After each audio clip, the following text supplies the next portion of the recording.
नमस्कार दोस्तों दो देशों के बीच की लड़ाई अक्सर तभी होती है जब उनमें बॉर्डर का आपस में कोई संबंध हो या फिर राजनीतिक या व्यापारिक संबंध हो। लेकिन ईरान और इजराइल के बीच में ऐसा कुछ भी नहीं है। ना तो इन दोनों देशों के बीच में कोई बॉर्डर है और ना ही कोई व्यापारिक रिश्ता है।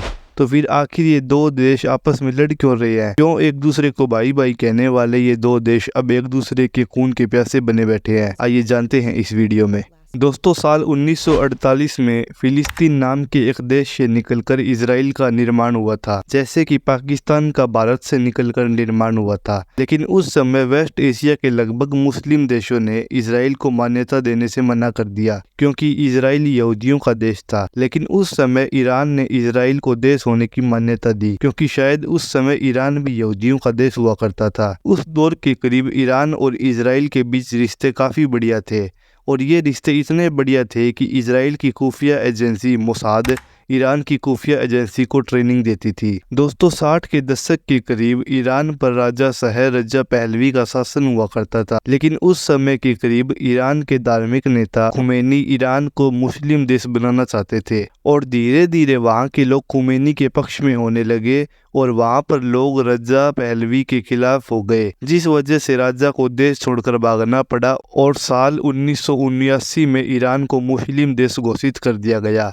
इसके बाद से ईरान और इजराइल के रिश्ते बिगड़ने लगे। दोस्तों, रिश्ते बिगड़ने का सबसे बड़ा कारण तो ये था कि ईरान के मुस्लिम देश होने के बाद वहाँ की जनता और सरकार का ये मानना था कि इजराइल ने फिलिस्तीन का हक मारा है, क्योंकि फिलिस्तीन भी एक मुस्लिम कंट्री है जबकि इजराइल यहूदियों का देश है। दोस्तों, आपको बता दूं कि जब इजराइल का निर्माण हुआ था तब फिलिस्तीन को दो भागों में तोड़ दिया गया था, जिसमें से एक हिस्सा तो फिलिस्तीन ही रह गया, जबकि फिलिस्तीन का दूसरा हिस्से को गाजा स्ट्रिप का नाम दे दिया गया। और गाजा पर अब हमास नाम का एक संगठन का राज है, जो कि समय समय पर अपनी जमीन को पाने के लिए इजराइल पर हमला करता रहता है। दोस्तों, इजराइल समेत कई देशों का मानना है कि हमास एक आतंकी संगठन है, जबकि ईरान जैसे कई देश हमास को आतंकी संगठन नहीं मानते। दोस्तों, इसी के चलते इजराइल को लगता है कि हमास और उसके विरोधी देशों को हमले का ये सामान ईरान उपलब्ध करवाता है, जिसके चलते इन दोनों देशों के बीच में रिश्ते और बिगड़ गए हैं। ईरान और इजराइल अब एक दूसरे को मान्यता देने के लिए भी तैयार नहीं है। दोस्तों, इजराइल का मानना है कि ईरान ने कुछ ऐसे संगठनों का साथ भी दिया है जिसने कि यहूदियों को मारा है। ईरान और इजराइल आपस में सीधा युद्ध करने की बजाय दूसरे देशों के विरोधी देशों को हमला करने के लिए प्रेरित करते हैं, जिससे कि शैडो वॉर का नाम दिया गया है। लेकिन अब इन देशों की जंग आपस में सीधी दिखाई दे रही है। दरअसल दोस्तों, 1 अप्रैल को इजराइल ने सीरिया की राजधानी दमिश्क में ईरान के दूतावास पर हमला किया, जिसमें कि 13 लोगों की मौत हुई,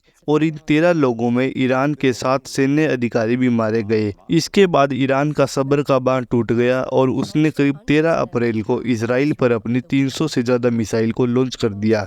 लेकिन इजराइल के प्रोटेक्शन सिस्टम ने इन मिसाइल में से कुछ मिसाइल को छोड़कर बाकी सभी मिसाइल को आसमान में ही ढेर कर दिया।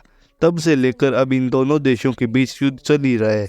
वीडियो पसंद आई तो लाइक करें। धन्यवाद।